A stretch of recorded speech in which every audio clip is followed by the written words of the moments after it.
This is Marcus Whitney's audio universe. Like, you got to do the work. You got to show up and just do the work.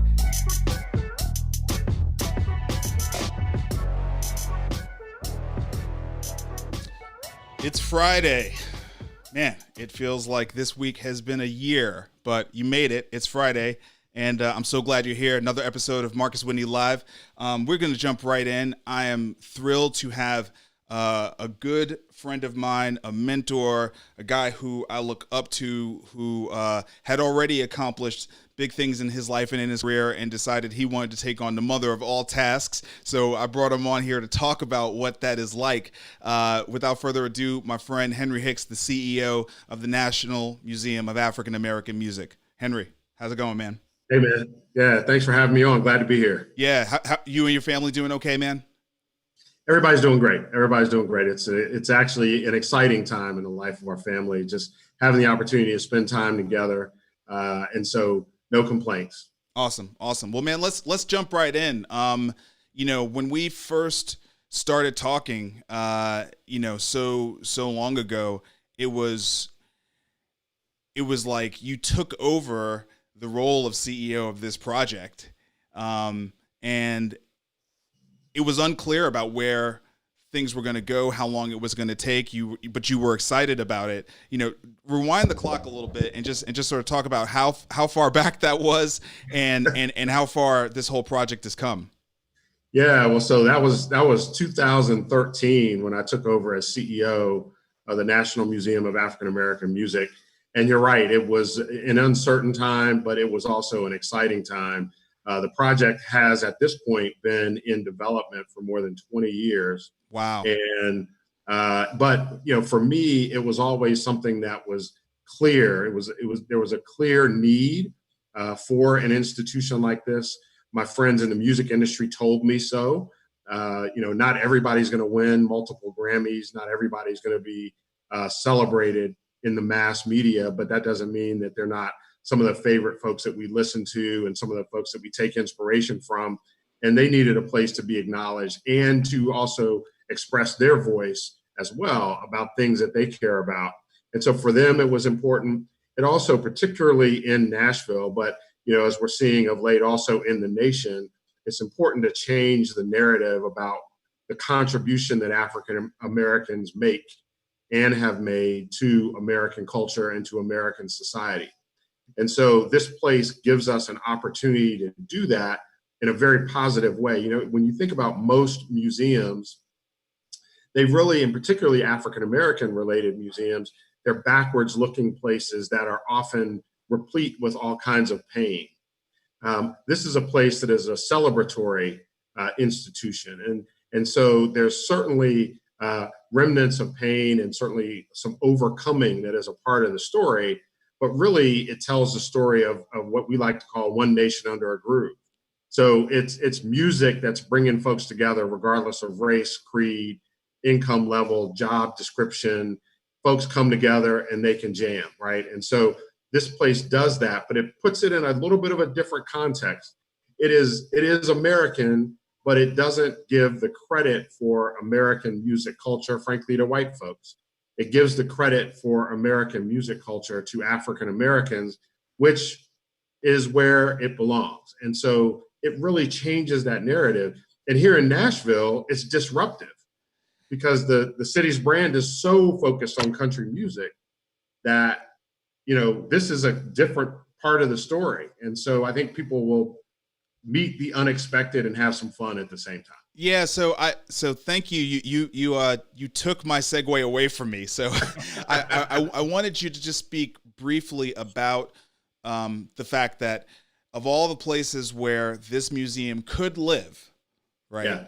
Yeah. It lives in Nashville, and I think a lot of people from the coast, think about maybe people all over the world when they think about African-American music, they'll think about the blues, they'll think about Motown, they'll think about hip hop, and they'll think about, the Bronx and LA and Atlanta. Right. It is really, really interesting that the home is here in Nashville. Now I'm a graduate of leadership music. Yes. which is a leadership program that's operated here in Nashville and sort of talks about the history of the music industry, but from a very Nashville perspective. Sure. But I'm not a Nashville native, and so I learned a lot about the history of music from the Nashville perspective. And obviously, there was a lot of country music that I learned about. But one of the things that I learned about was about the Fisk Jubilee singers. Yeah.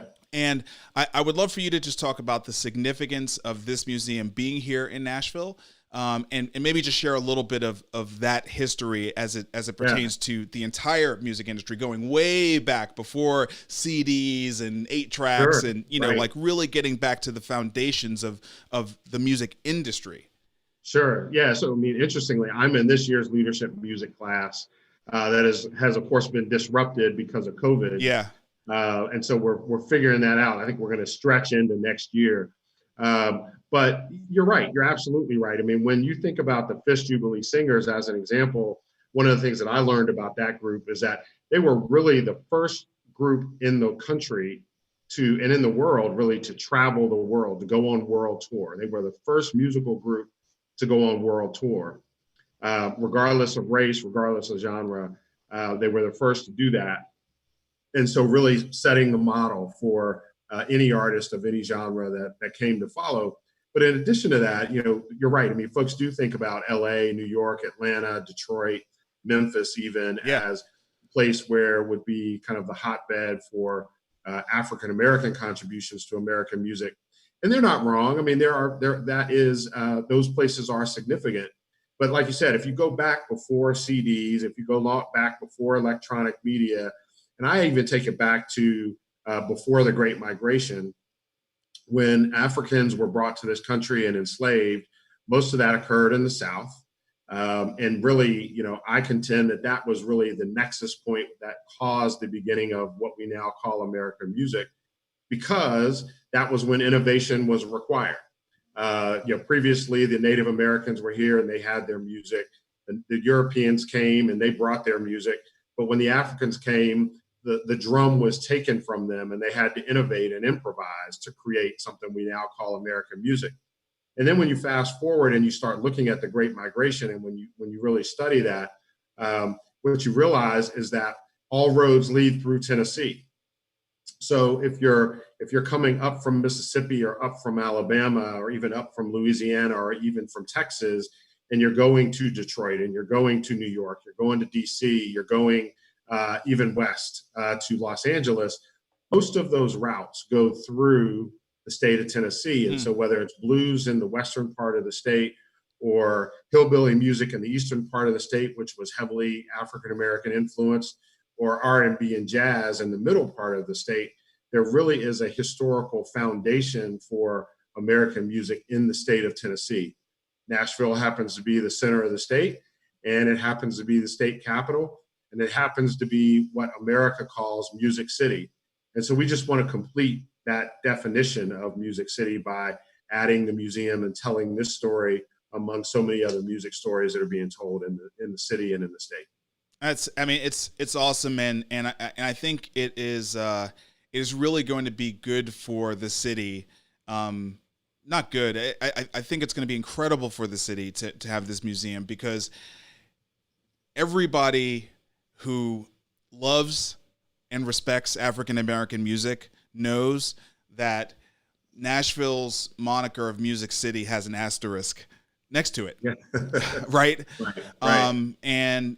And this, to me, feels like the first real official step to move that asterisk off, right? Yeah. And complete it and tell the full story and allow, a lot of people don't know how many incredible, like even to this day, how many incredible African-American artists record their albums here.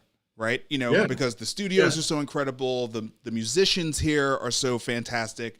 There's still a large number of fantastic albums from artists that you associate with other places that are made here.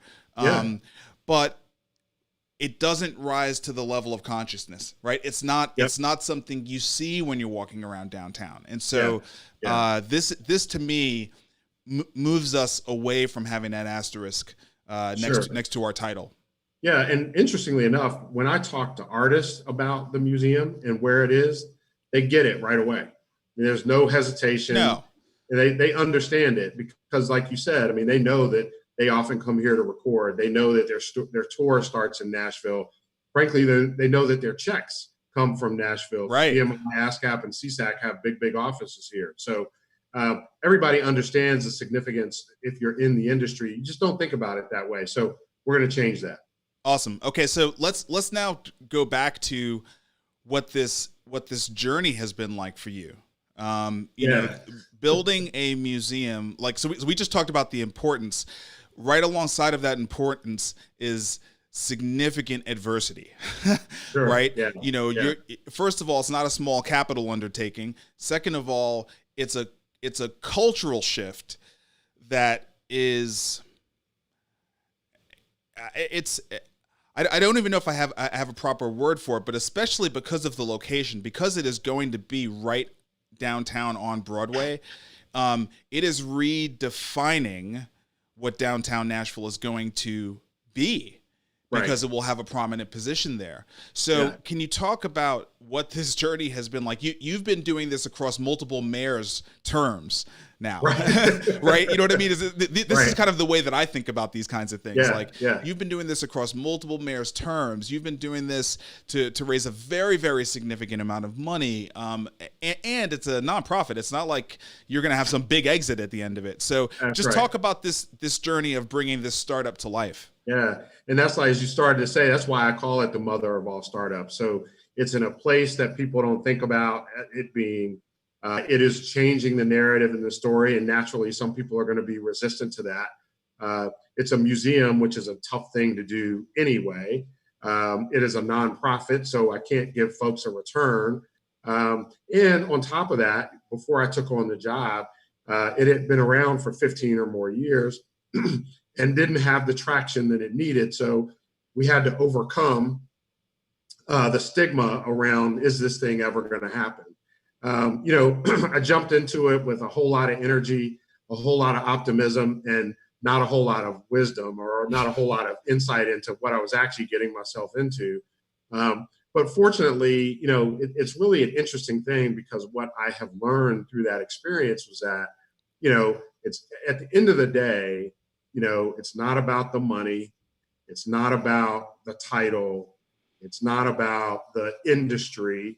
It really is about the significance of the work. Yeah. And so that kept me going. And so that, and a donor, investor, partner, friend who believed the same thing. And so, you know, I've never said this out loud before, but I think we kind of had a unspoken deal that, you know, I would keep, if I kept showing up to work, he'd keep writing a check every now and so we kind of have lived out that deal. Those are important partners. Those are important partners, absolutely. And so, but that's what it takes to get it done. And the team that has come on board over time to kind of jump in and get it done. But it really has required overcoming those things. And so it was interesting on the front end of it. You know, I was insistent I would wear a suit and tie every day to work. And it was to make a point that this was a business. I remember I changed the domain email setup from first names only to first initial last name to say that this is not a casual undertaking. We're going to set up our email domains just like any other business would. And I wanted to do little things like that to make the point that we're serious and we're focused. People would see me out and moving around and you know, from 7 a.m. to 8 or 9 o'clock at night, speaking, meeting, talking to people. Lots of times not asking for money, but just telling the story. Yeah. And doing a lot of listening. So one of the things I've learned through this process is, you know, those who want to support you need a reason. They need justification. And if you listen to them, they'll tell you. They'll give you the objection that they have. And they'll essentially say to you, this is like in any business, they'll say, listen, this is why I'm not buying today. And so if you can overcome that objection, then maybe I'll buy the product. And so there are things that we had to do along the way to identify the objections and then overcome them. So we had to hire a strong curatorial team to say, what is the story we're going to tell in the museum? There was one donor in particular in town that pushed me on that. And it took me 7 months to come back to him and answer his question. But when I did, he said, okay, I'm in. Yeah. And so things like that, that we've had to do to overcome the objections and keep fighting and getting it done. You just mentioned something that I want to dig into a little bit more. You know, obviously you were talking about the size of the task and that you didn't have a lot of wisdom. As soon as you said that, I immediately thought about the fact that, yeah, you didn't have a lot of wisdom because there weren't a whole lot of people that had walked this path before you. And I think part of this is to talk about the fact that you were launching a museum, and a museum is a particular kind of thing, right? You know what I mean? Yeah. Like understanding the importance of your theory around curation, right? Yes. How you see yourselves as keepers of a genre of music. These are things, by the way, I know because I'm sitting on the board of the Country Music Hall of Fame. Sure. I had no idea about those kinds of things. And then you come to realize, wow, this is a whole body of knowledge and expertise that's just, wow. Like, where do you even develop that expertise, right? You know, people talk about like going into a career of being a professional musician. And I don't mean like a gigging musician. I mean like a classical musician, and how few gigs there are, like, because, you know, you got a seat in an orchestra and those don't come easy because there aren't that many. You know, to me, this is the same thing. Who spends their life trying to become a curator? So it's like, I would assume part of this was you had to go find talent, people that had already done this job before, right? To a degree.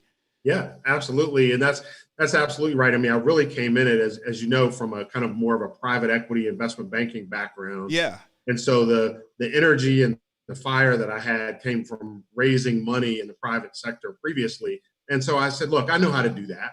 I know how to tell a story. I know how to get people on board. And so I really came at it from that perspective, not understanding that development, fundraising for a nonprofit is a little bit different. I mean, there's some things that are similar, but it's very different. And so I had to sort of learn that piece.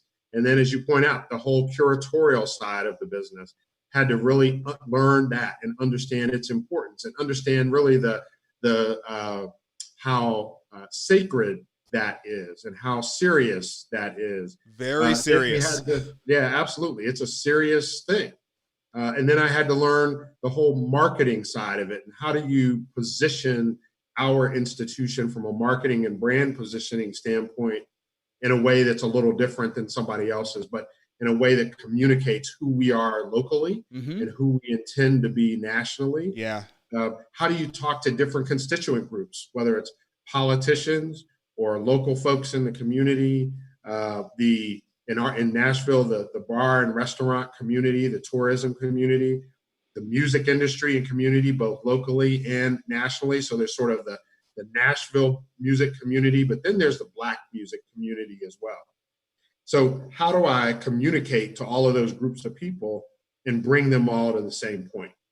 How do we talk about the number one goal of a museum is education? Right. So now all of a sudden I'm an educator, but how do we build that infrastructure and that platform and do it in a way that's different and excellent? And so all of those things I've had to learn and put together and figure out how to do, once again, to overcome objections. I mean, one donor says, I'm concerned about the story, so you build the curatorial piece. One donor says, we only support education, so you got to build out the education piece. So all of that has to be done in order to move the project forward. Yeah, and not to mention construction. Forget about it. We'll circle back to that at the end, so we could talk about, you know, the prospects and the timing of launch. But then one final thing before we shift into some more current events is just the fact that in most startups, you have the option to focus on a specific value proposition, something very, very simple. Yes. In a music museum, you are an educator, but you are also an entertainer. You better believe it. The gate requires you to do both. Right. And there is a center of tension between those two things. Right. Absolutely. That you have to manage. And so you haven't even opened yet, but I would imagine that in your fundraising process, as you got to the savvy kind of investors, philanthropists who would invest in such a project, they knew that and they pushed you on both of those things. And you've also had to probably already navigate those things with your team. Yeah, absolutely. And most especially with the team, it really is interesting. And again, I mentioned how sacred the curatorial process is. And so we've got a curatorial team that is competitive and comparable and better than most and comparable to the best. Mm-hmm. We've got 3 PhDs on staff who know what they're doing. And so it is a pleasure to work with them. But the flip side of that, of course, is that they take that work very seriously. And so they're not playing. And so, they are less concerned about the entertainment value of what we're doing and much more concerned about the accuracy of the storytelling. And as you point out, we've got to do both. And so, we've designed the place to be a place where you can party and you can have fun. But at the same time, we know we've got to get the academic piece of it right.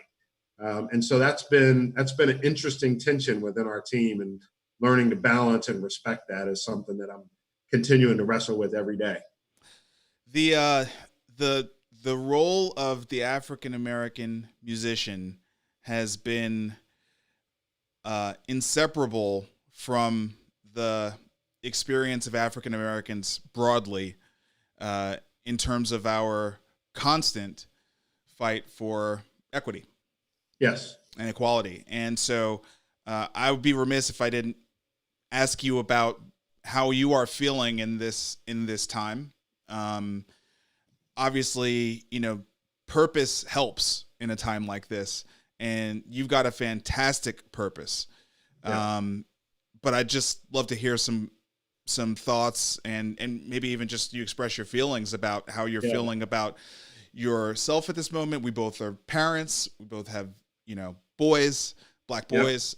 I don't know. I don't even know what I'm, as soon as I go there, I lose my eloquence, right? as soon as we hit this topic, because it is largely emotional. But I just wanted to give you the floor to talk about that a little bit. Yeah. Well, as you pointed out, I've got 2 boys. They're young men, and I'm afraid for them. Not to mention being afraid for myself and for you. This is serious. I mean, when you've got vigilantes shooting folks because they think maybe he robbed somebody's house down the block, or when you've got a police officer putting his knee on a man's neck while he's saying, "I can't breathe," and disregarding that with impunity, you can't do anything but be afraid and concerned. I've often thought and said, I get frustrated about the politics of it sometimes.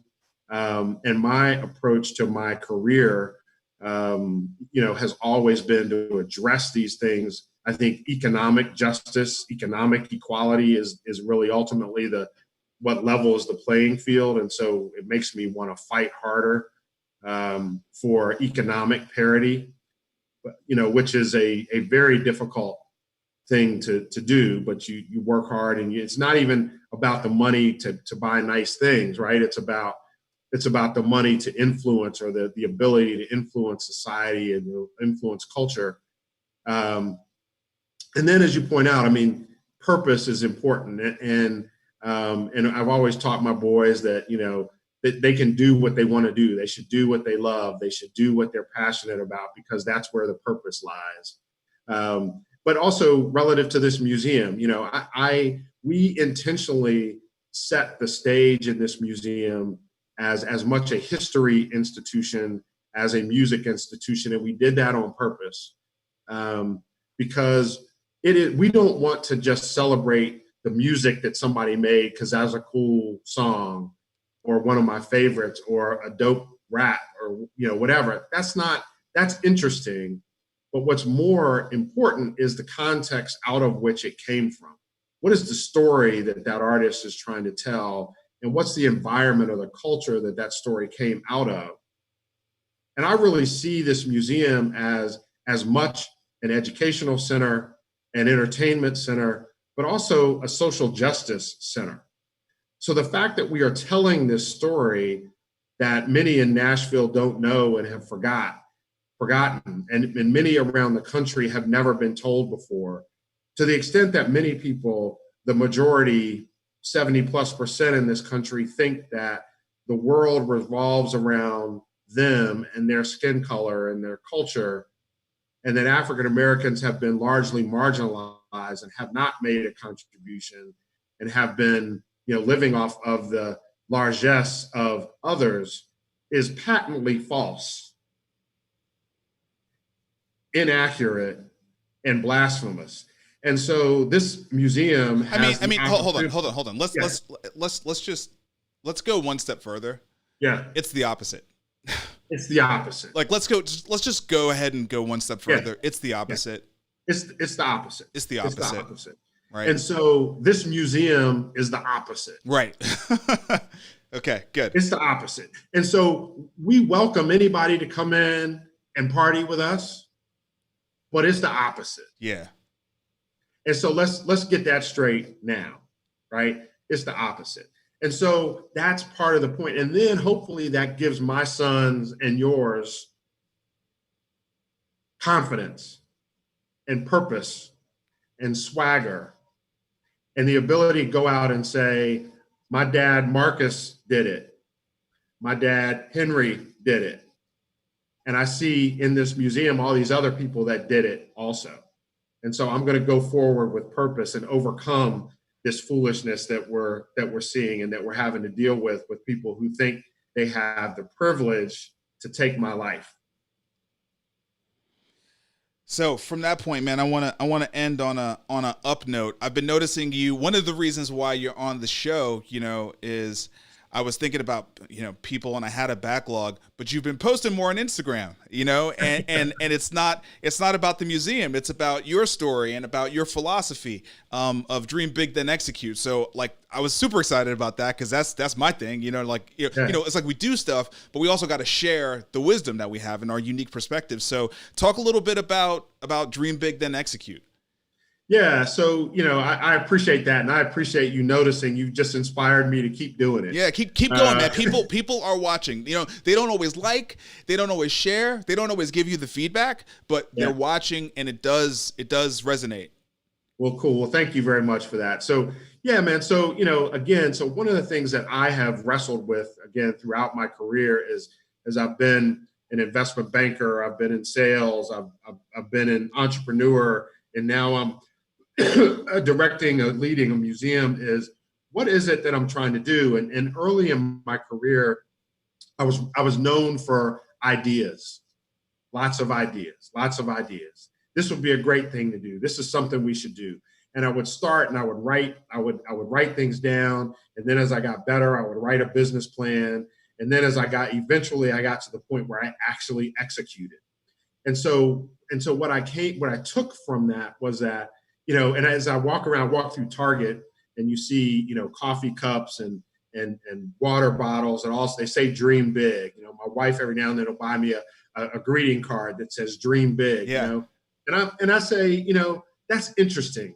And people should dream big, but that's not even the half of it. Right. That's the easy part. And so, that's the thing that people think that their dreams and their ideas are unique.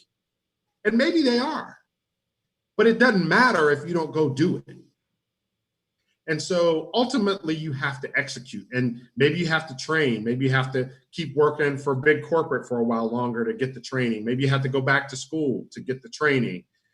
Maybe you have to take a class online or something to get the training, but eventually you should be working towards a purpose of executing, getting it done. And so for me, the museum has been a lot about dream big, then execute. A couple of guys back in 1998 had an idea and they put it down on paper. They got the Chamber of Commerce in Nashville to co-sign the idea in 2001. And then, through 2009, 10, 11, 12, it was kind of puttering along. But there wasn't enough energy to insist upon execution. Mm-hmm. And so finally that day came along where I said to myself and I said to my wife, we should try to get this done. And she looked at me and she said, you're right. You've been involved in it for a while. If you think you can get it done, you should get it done. And so we actually agreed initially on a 2-year term to do this and get it done. And I thought I could get it done in 2 years. There's that naivete again. I'm laughing. But it's been 7 plus. But it was the execution. You have to be determined to execute. You have to be tenacious to execute. It's not always going to go according to schedule or according to plan to execute, but we had to hang in there to execute and get it done. And so we're almost there. Most recently, my wife gave me a greeting card recently and it said dream big on it, but she wrote down an asterisk and she wrote then execute. Mm-hmm. And so, that is what's important. And so that's a message I want to give to entrepreneurs and people who would be entrepreneurs, regardless of the field that they're in, is then execute. Yeah. Then execute. Yeah. So, and then execute is a journey, right? I mean, you rarely know the end point.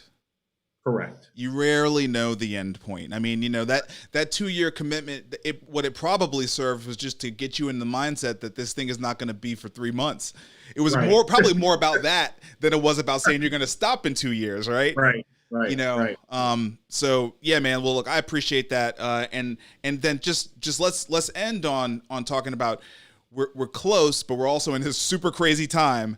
Yeah. What can you tell us about the finish line, which is also the starting line for the museum? Right. What can you tell us about that?